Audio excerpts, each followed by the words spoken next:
Om Shanti. Good morning. आज है 21/12/2024 की मुरली।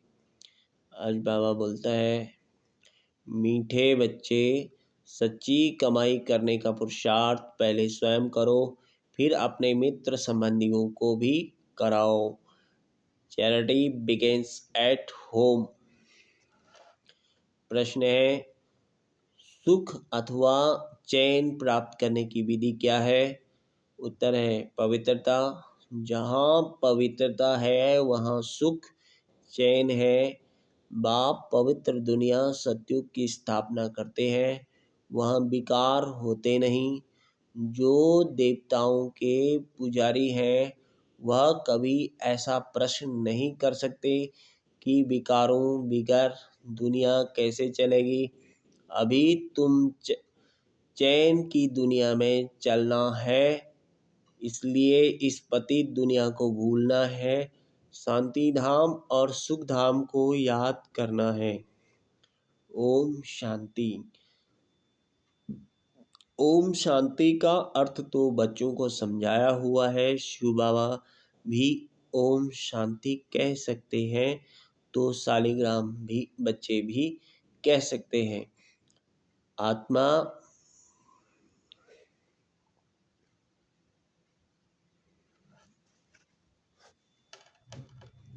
आत्मा कहती है ओम शांति। Son of silence father. शांति के लिए जंग आदि में जाकर कोई उपाय नहीं किया जाता। आत्मा तो है ही साइलेंस, फिर उपाय क्या करना है? यह बाप बैठ समझाते हैं। उस बाप को ही कहते हैं कि वहाँ ले चल जहाँ सुख चैन पावें।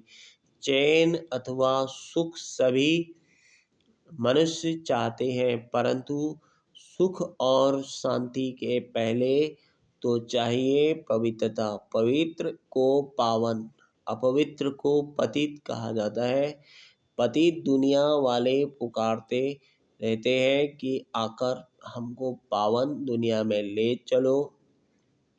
वह है ही पतित दुनिया से लिबरेट कर पावन दुनिया में ले चलने वाला।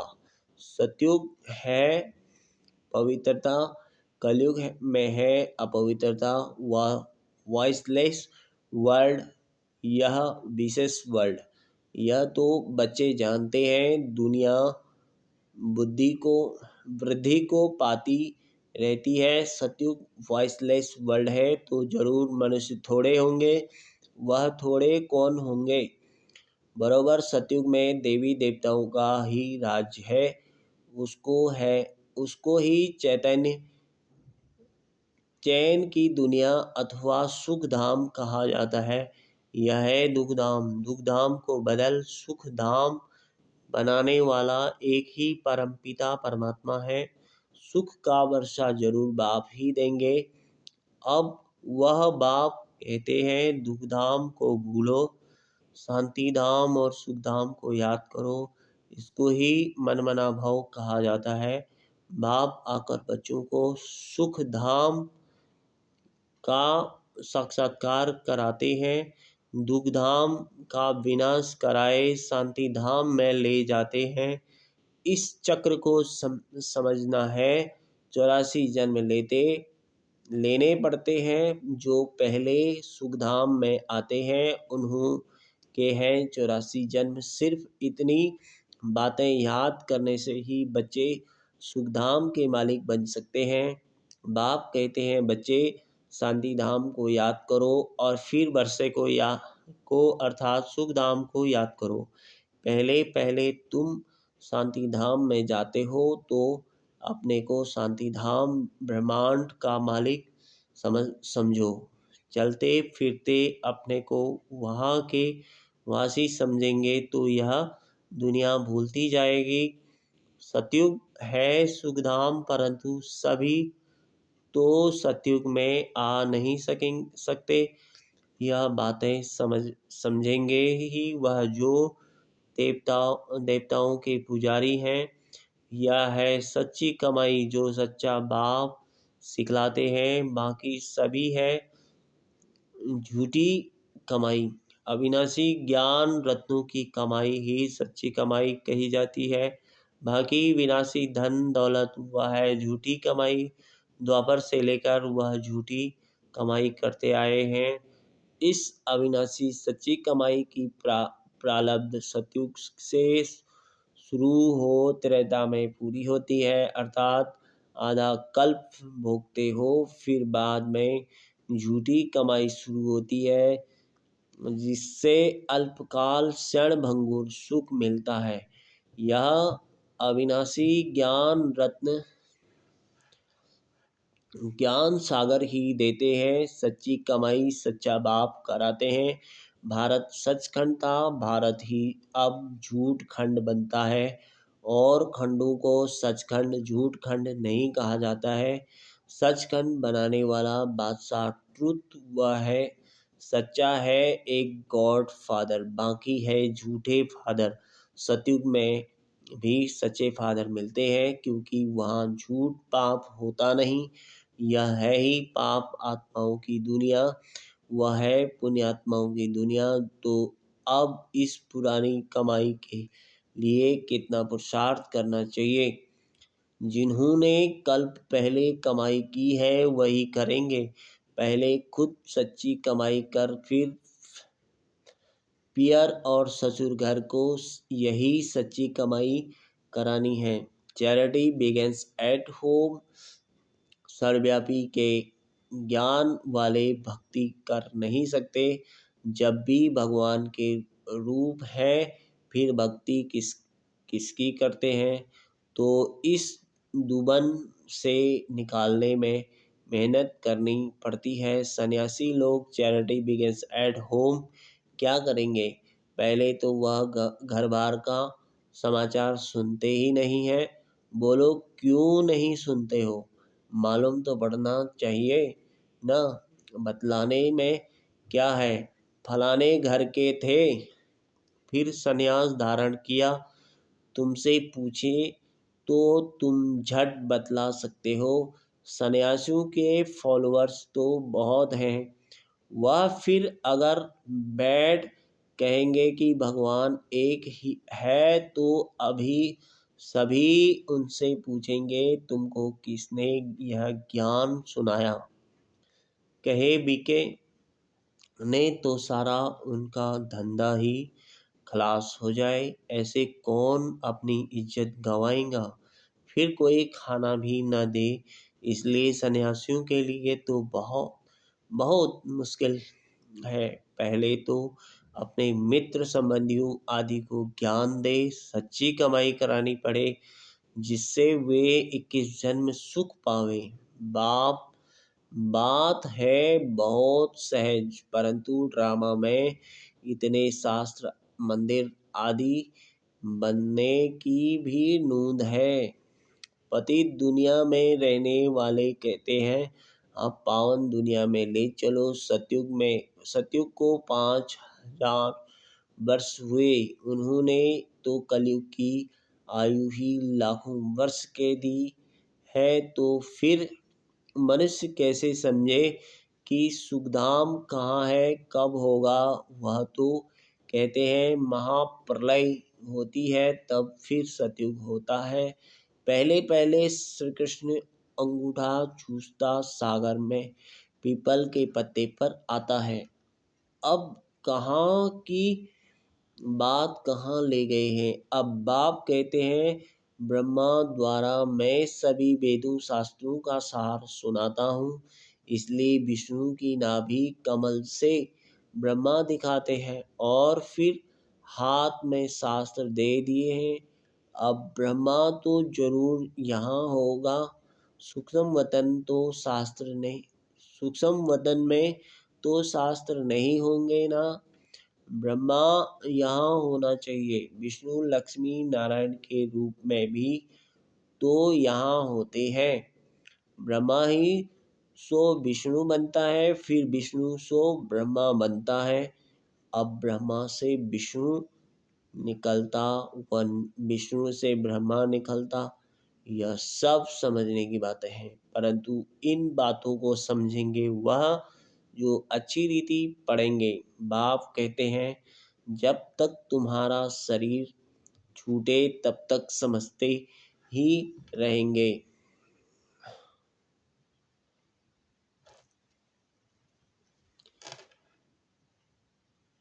तुम ही बिल्कुल ही 100% बेसमझ कंगाल बन पड़े हो।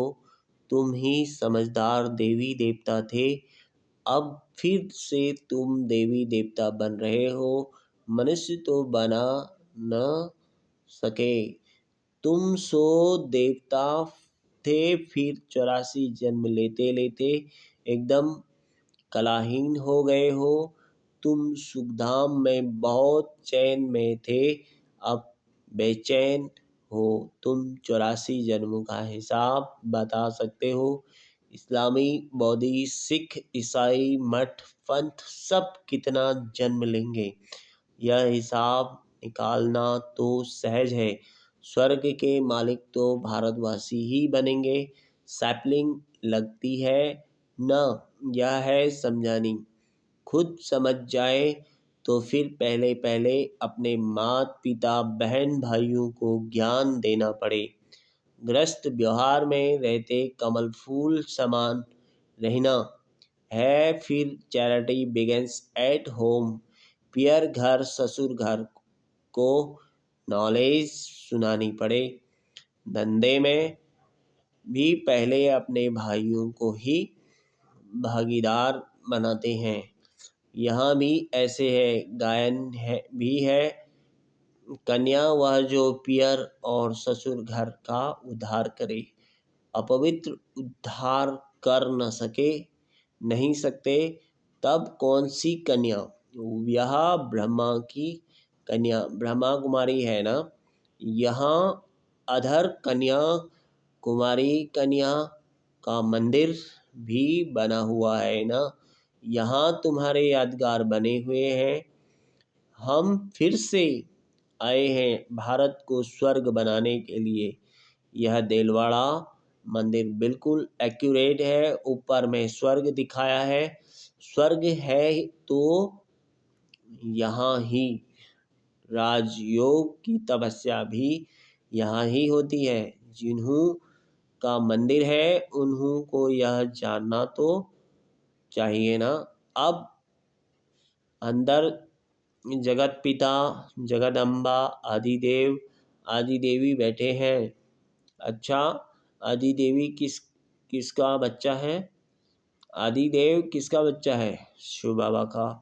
अदर कुमार, कुमारी कन्या सब राजयोग में बैठे हैं। बाप कहते हैं, मना भव तो तुम बैकुंठ के मालिक बनेंगे। मुक्ति, जीवन मुक्ति को याद करो। तुम्हारा यह सन्यास है। जैनी लोग का सन्यास कितना डिफिकल्ट है। बा आदि निकालने की कितनी कड़ी रस्म है। यहाँ तो है ही सहज राजयोग। यह है भी प्रवृत्ति मार्ग का। यह ड्रामा में नूंद है। कोई जैन मुनि ने बैठ अपना नया धर्म स्थापन किया, परंतु उनको उसको आदि सनातन देवी देवता धर्म तो नहीं कहेंगे ना। वह तो अब प्राय लोप है। कोई ने जैन धर्म चलाया और चल पड़ा, यह भी ड्रामा में है। आदि देव को पिता और जगत अम्बा को माता कहेंगे। यह तो सब जानते हैं कि आदि देव ब्रह्मा है। आदम बीवी एडम ईव भी कहते हैं। क्रिश्चियन लोग को थोड़े ही पता है कि यह एडम ईव अब तपस्या कर रहे हैं। मनुष्य सृष्टि के सीजरे के यह हेड हैं। यह राज भी बाप बैठ समझाते हैं। इतने मंदिर शिव के व लक्ष्मी नारायण के बने हैं, तो उनकी बायोग्राफी जानना चाहिए ना। यह भी ज्ञान सागर बाप ही बैठ समझाते हैं। परमपिता परमात्मा को ही नॉलेजफुल ज्ञान का सागर, आनंद का सागर कहा जाता है। यह परमात्मा ही महिमा परमात्मा की महिमा कोई साधु संत आदि नहीं जानते। वह तो कह देते परमात्मा सर्वव्यापी है, फिर महिमा किसकी करें। परमात्मा को न जानने के कारण ही फिर अपने को शिवोहम कह देते हैं। नहीं तो परमात्मा की महिमा कितनी बड़ी है। वह तो मनुष्य सृष्टि का बीज रूप है। मुसलमान लोग भी कहते हैं हमको खुदा ने पैदा किया तो हम रचना ठहरे। रचना रचना को वर्षा नहीं दे सकते। क्रिएशन को क्रिएशन में वर्षा मिलता है, इस बात को कोई नहीं समझते। बाप वह बीज रूप सत्य है, चैतन्य है। सृष्टि के आदि मध्य अंत का उनको ज्ञान है, सिवाय बीज के आदि मध्य अंत का ज्ञान कोई मनुष्य मात्र में हो नहीं सकता। बीज चैतन्य है तो जरूर नॉलेज उनमें ही होगी। वही आकर तुमको सारे सृष्टि के आदि मध्य अंत का नॉलेज देते हैं। यह भी बोर्ड लगा देना चाहिए कि इस चक्र को जानने से तुम सतयुग के चक्रवर्ती राजा अथवा स्वर्ग के राजा बन जाएंगे। कितनी सहज बात है। बाप कहते हैं जब तक जीना है मुझे याद करना है। मैं खुद तुमको यहाँ वशीकरण मंत्र देता हूँ। अब तुमको याद करना है कि बाप को याद से ही विकर्म विनाश होंगे। यह स्वदर्शन चक्र फिरता रहेगा तो माया का सिर कट जाएगा। हम तुम्हारी आत्मा को पवित्र बनाकर ले जाएंगे, फिर तुम सतो प्रधान शरीर लेंगे। वहाँ विकार होता नहीं। कहते हैं विकार बिकर सृष्टि कैसे चलेगी। बोलो तुम शायद देवताओं के पुजारी नहीं हो। लक्ष्मी नारायण की तो महिमा गाते हैं, संपूर्ण निर्विकारी। जगत अम्बा जगत पिता निर्विकारी हैं। राजयोग की तपस्या कर पतित से पावन स्वर्ग के मालिक बनते हैं। तपस्या करते ही है पुण्य आत्मा बनने के लिए। अच्छा, मीठे मीठे सिखिलते बच्चों प्रति माता पिता बाप दादा का याद प्यार गुड मॉर्निंग। रूहानी बाप की रूहानी बच्चों को नमस्ते। हम रूहानी बच्चों की रूहानी माता पिता बाप दादा को याद प्यार गुड मॉर्निंग और नमस्ते। धारणा के लिए मुख्य सार है। एक, इस पुरानी दुनिया को बुद्धि से भुलाने के लिए चलते फिरते अपने को शांति धाम का वासी समझना है। शांति धाम और सुख धाम को याद कर सच्ची कमाई करनी है और दूसरों को भी करानी है।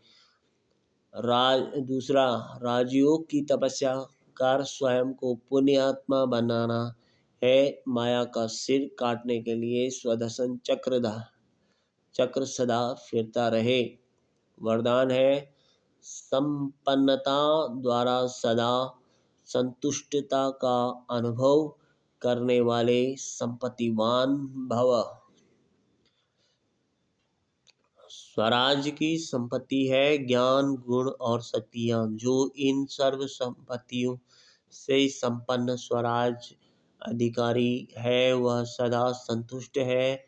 उनके पास अप्राप्ति का नाम निशान नहीं। हद के इच्छाओं की अविद्या, इसको कहा जाता है संपत्तिवान। वह सदा दाता होंगे, मंगता नहीं। वे अखंड सुख शांतिमय स्वराज्य के अधिकारी होते हैं। किसी भी प्रकार की परिस्थिति उनके अखंड शांति को खंडित नहीं कर सकती। स्लोगन है ज्ञान नेत्र से तीनों कालों और तीनों लोकों को जानने वाले मास्टर नॉलेजफुल हैं। ओम शांति। शुक्रिया बाबा, शुक्रिया, बहुत बहुत शुक्रिया बाबा।